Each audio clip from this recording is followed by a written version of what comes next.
श्री स्वामी समर्थ. मी सुप्रिया आपल्या सर्वांचे माझ्या या मराठी यूट्यूब चॅनलवर अगदी मनापासून स्वागत करते. 3.5 मुहूर्तांपैकी एक मुहूर्त म्हणजेच अक्षय तृतीया. 10 मे 2024 रोजी आपण अक्षय तृतीया साजरी करणार आहोत.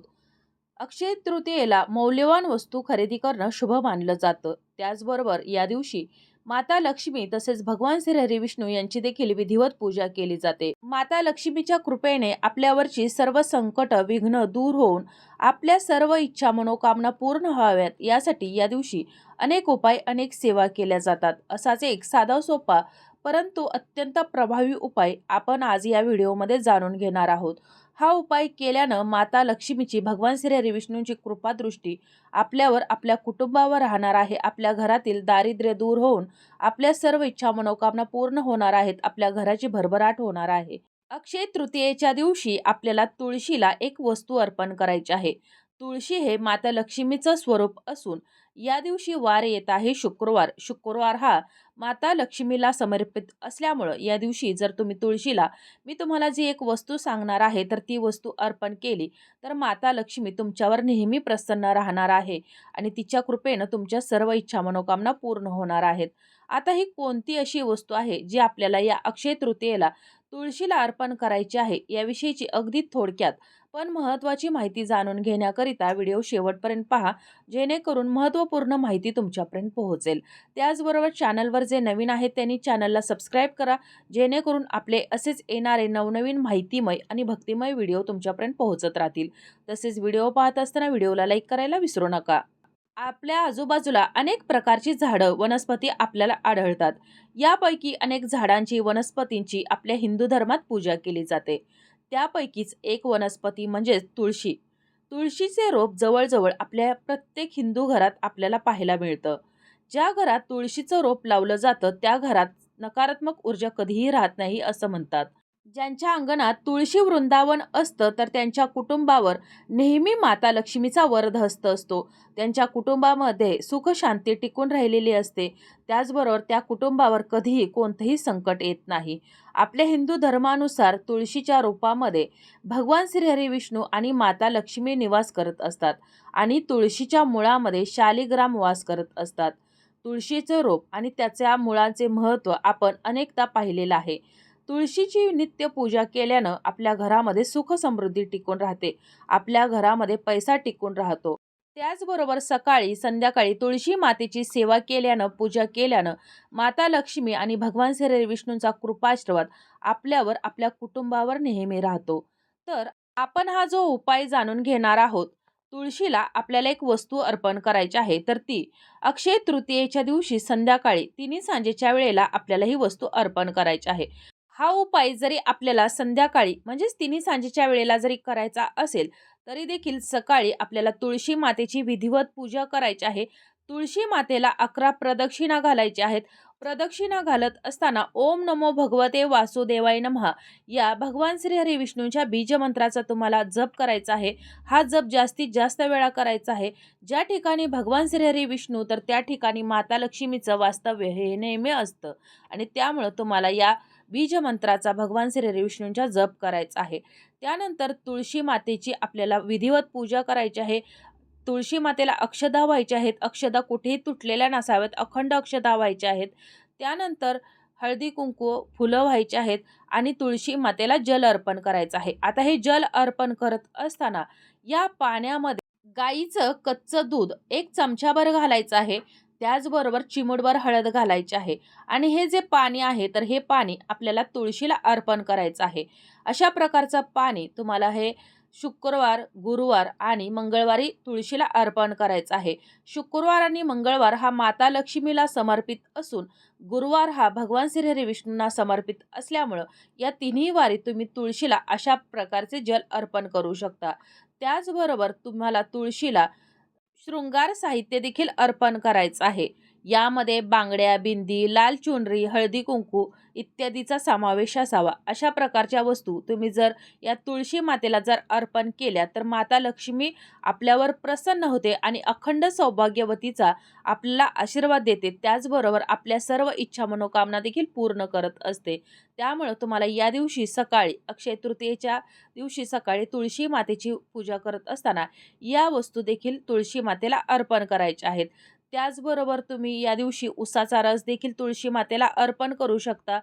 असं म्हणतात की उसाचा रस जर तुळशी मातेला जर अर्पण केला तर आपल्या घरातील जी विघ्न आहेत, संकट आहेत, तर ती दूर होऊन आपल्या घरामध्ये पैसा टिकून राहतो, सुखशांती टिकून राहते. आपल्या घरामध्ये कोणताही प्रकारची अडचण येत नाही, कोणतीही विघ्न येत नाहीत. हा उसाचा रस देखील अर्पण करत असताना यामध्ये तुम्हाला पाणी मिसळायचं आहे आणि त्यानंतरच तुम्हाला हा उसाचा रस देखील या तुळशीला अर्पण करायचा आहे.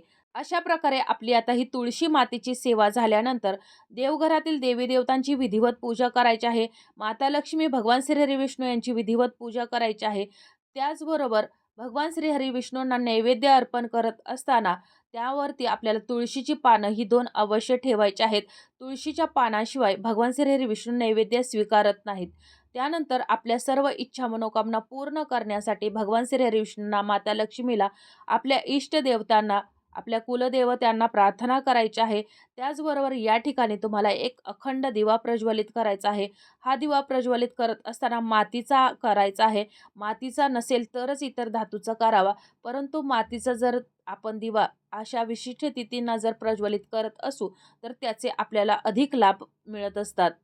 हा जो दिवा आहे तर हा दिवा प्रज्वलित करत असताना यामध्ये तुम्हाला देशी गाईचं तूप घालायचं आहे. चिमूटभर हळद, चिमूटभर पिवळी मोहरी, 2 लवंगा घालायच्या आहेत. लवंगा कुठेही तुटलेल्या नसाव्यात, अखंड लवंगा टाकायच्या आहेत आणि 2 भीमसेनी कापराच्या वड्या घालायच्या आहेत. आणि असा हा दिवा आपल्याला या भगवान श्री हरी विष्णू, माता लक्ष्मीजवळ प्रज्वलित करायचा आहे. हे सर्व करत असताना आपल्या इच्छा मनोकामना पूर्ण करण्यासाठी प्रार्थना करायची आहे. भगवान श्री हरी विष्णू, माता लक्ष्मीचं नामस्मरण करायचं आहे. दिवसभर तुम्हाला जे उपाय, जे सेवा करायला जमतील ते करायचे आहेत. संध्याकाळी म्हणजेच तिन्ही सांजेच्या वेळेला ज्या वेळेला माता लक्ष्मी आपल्या घरामध्ये आगमन करत असते तर त्यावेळेला आपल्याला तुळशी मातेजवळ पुन्हा एकदा एक उपाय करायचा आहे. तुळशीजवळ एक दिवा प्रज्वलित करायचा आहे. तर हा दिवा प्रज्वलित करण्यासाठी आपल्याला सर्वप्रथम तुळशी मातेची पूजा करायची आहे. तुळशी मातेजवळ अगरबत्ती लावायची आहे, हळदी कुंकू व्हायचं आहे, फुलं व्हायची आहेत आणि त्यानंतर तुळशी मातेजवळ बसून तुम्हाला 108 वेळा ओम नमो भगवते वासुदेवाय नमः या भगवान श्री हरी विष्णूंच्या बीज मंत्राचा जप करायचा आहे. त्यानंतर अगदी मनापासून भगवान श्री हरी विष्णू आणि माता लक्ष्मीला तुमच्या मनामध्ये ज्या काही तुमच्या घराविषयी, कुटुंबाविषयी अडचणी असतील, समस्या असतील, मुलांविषयी असतील, पतीविषयी असतील किंवा तुमच्या घरावरती कोणतं संकट येत असेल, दारिद्र्य असेल, कोणतेही कितीही मोठं संकट असेल तर ते तुम्हाला माता लक्ष्मी, भगवान श्री हरी विष्णूंना बोलून दाखवायचं आहे.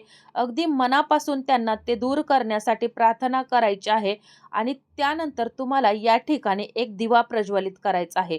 तर हा दिवा प्रज्वलित करत असताना तुम्हाला कणकेचा दिवा बनवून घ्यायचा आहे आणि या दिव्यामध्ये तुम्हाला चिमूटभर हळद, चिमूटभर पिवळी मोहरी, 2 लवंगा, अखंड लवंगा, 2 भीमसेनी कापराच्या वड्या टाकायच्या आहेत आणि असा हा दिवा या तुळशी मातेजवळ तुम्हाला प्रज्वलित करायचा आहे. तुळशीच्या मुळाजवळ आपल्याला हा ठेवायचा आहे आणि हा दिवा ठेवत असताना उत्तर दिशेला आपल्याला हा दिवा ठेवायचा आहे.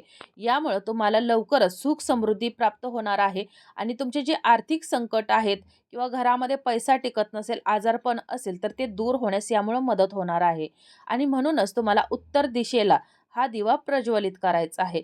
त्याचबरोबर दिवा लावत असताना तुळशीला याचा स्पर्श होणार नाही याची देखील आपण विशेष काळजी घ्यायची आहे आणि हा उपाय तुम्ही शुक्रवार, मंगळवार आणि गुरुवारी देखील केला तरी देखील चालेल. आता हा जो कणकेचा दिवा आपण बनवून घेणार आहोत तर हा दिवा बनवत असताना यामध्ये आपल्याला मीठ नाही घालायचं, तर चिमूटभर हळद घालायची आहे आणि थोडंसं मोहरीचं तेल घालायचं आहे आणि हा जो दिवा आहे तर तो बनवत असताना आपल्याला भगवान श्री हरी विष्णूंचं नामस्मरण हे अवश्य करायचं आहे आणि अशा प्रकारचा दिवा आपल्याला या तुळशीजवळ प्रज्वलित करायचा आहे आणि त्यानंतर दुसऱ्या दिवशी ज्या वेळेला आपण हा दिवा उचलू तर तो दिवा आपण फेकून द्यायचा नाही, तर हा दिवा आपल्याला स्वच्छ धुवायचा आहे आणि स्वच्छ धुवून आपल्या जवळ असणाऱ्या गोमातेला हा खाऊ घालायचा आहे. इकडं-तिकडं हा दिवा फेकू द्यायचा नाही. त्याचबरोबर आपण ज्यावेळेला हा तुळशीजवळ दिवा प्रज्वलित करू, तर त्यावेळेला आपल्याला तुळशीला गूळ अर्पण करायचा आहे. तुळशीला गूळ अर्पण केल्यानं आपल्याला अखंड सौभाग्य तर प्राप्त होतं, त्याचबरोबर आपल्या घरावरची सर्व विघ्न, संकट, बाधा दूर होण्यास मदत होते. म्हणूनच आपल्याला या तुळशी मातेला गूळ हा अर्पण करायचा आहे. त्याचबरोबर भगवान श्री हरिविष्णूंना गूळ हा अत्यंत प्रिय असल्यामुळं तुम्ही जर हा गूळ तुळशी मातेला जर अर्पण केला, तर भगवान श्री हरिविष्णू तसेच माता लक्ष्मीचा कृपा आशीर्वाद तुमच्यावर आणि तुमच्या कुटुंबावर सदैव राहणार आहे. आणि त्यासाठीच तुम्हाला या तुळशी मातेला या अक्षय तृतीयेच्या दिवशी तिन्ही सांजेच्या वेळेला दिवा प्रज्वलित करत असताना तुमच्या सर्व इच्छा मनोकामना पूर्ण झाल्यानंतर हा गूळ अर्पण करायचा आहे. अशा प्रकारे तुम्ही जर ही तुळशी मातेची जर सेवा केली, पूजा केली, तर तुळशी तुमच्यावर माता लक्ष्मी, भगवान श्री हरिविष्णूंचा कृपा आशीर्वाद नेहमी राहणार आहे. आणि त्यासाठीच आपल्याला हा अगदी साधा सोपा परंतु अत्यंत प्रभावी उपाय करायचा आहे. जर तुम्हाला कणकेचा दिवा जर बनवणं शक्य झालं नाही, तर तुम्ही मातीचा दिवा प्रज्वलित केला तरी चालेल. परंतु मातीचा किंवा कणकेचाच तुम्हाला दिवा या दिवशी या ठिकाणी प्रज्वलित करायचा आहे. त्याचबरोबर तुमचा जो मुख्य प्रवेशद्वार आहे, जिथून माता लक्ष्मी तुमच्या घरामध्ये आगमन करत असते, घरामध्ये सुख समृद्धी येत असते, भरभराट येत असते, तर त्या ठिकाणी देखील आपल्या मुख्य दरवाजाच्या उंबरट्याच्या दोन्ही बाजूला तुम्हाला हे कणकेचे 2 दिवे अवश्य प्रज्वलित करायचे आहेत. आणि मी सांगितल्याप्रमाणे हे जे दिवे आहेत, तर ते दुसऱ्या दिवशी स्वच्छ धुवून तुम्हाला गोमातेला खाऊ घालायचं आहे. त्याचबरोबर हातावरती एक चपाती घ्यायची आहे आणि त्यावरती एक मूठभर चण्याची डाळ ठेवायची आहे, एक गुळाचा खडा ठेवायचा आहे आणि हे देखील आपल्याला या गोमातेला खाऊ घालायचं आहे, आपल्या हाताने खाऊ घालायचं आहे. जर आपला हात जर गोमाता चाटत असेल, तर आपल्याकडून कळत नकळत जी पापं झाली असतील किंवा कोणतीही चुका झाली असतील, तर त्या सर्व दूर होऊन या गोमातेच्या कृपेने आपल्या सर्व इच्छा मनोकामना पूर्ण होणार आहेत. गोमातेमध्ये 33 कोटी देवी देवता वास करत असतात. त्यांचा कृपाशीर्वाद आपल्याला प्राप्त होणार आहे. या गोमातेला आपल्याला या दिवशी हिरवा चारा देखील अवश्य खाऊ घालायचा आहे. तर असा हा अगदी साधा सोपा परंतु अत्यंत प्रभावी उपाय या अक्षय तृतीयेच्या शुभ मुहूर्तावर तुम्हाला करायचा आहे. अक्षय तृतीया त्याचबरोबर शुक्रवार हे दोन्ही देखील माता लक्ष्मीला समर्पित असल्यामुळं तुम्ही या दिवशी जे काही उपाय, काही सेवा जर करत असाल, तर त्याचे तुम्हाला निश्चित फायदा होणार आहे, फळं प्राप्त होणार आहे. परंतु कोणतीही सेवा करत असताना, कोणताही उपाय करत असताना अगदी मनापासून आणि श्रद्धेने केला तरच त्याचं आपल्याला निश्चित फळं प्राप्त होत असतं. आणि म्हणूनच हा उपाय करताना तुम्हाला अगदी मनापासून आणि श्रद्धेने करायचा आहे. आपल्या कुटुंबावरील सर्व संकट, विघ्न दूर होण्यासाठी माता लक्ष्मीला प्रार्थना करायची आहे. आपल्या अखंड सौभाग्यासाठी प्रार्थना करायची आहे. आणि त्यासाठी सौभाग्याच्या ज्या वस्तू आहेत, सौभाग्य लेण्याच्या ज्या वस्तू आहेत, तर त्या देखील आपल्याला या तुळशी मातेला सकाळी देवपूजा करत असताना, तुळशीची पूजा करत असताना अवश्य अर्पण करायच्या आहेत. अशा प्रकारे आपल्याची ही माहिती, आजचा हा व्हिडिओ इथंच थांबवते. ही माहिती, हा व्हिडिओ तुम्हाला कसा वाटला कमेंट करून जरूर कळवा. माहिती जर आवडली असेल तर व्हिडिओला लाईक करा, चॅनलला सबस्क्राईब करा आणि हा व्हिडिओ जास्तीत जास्त शेअर करा.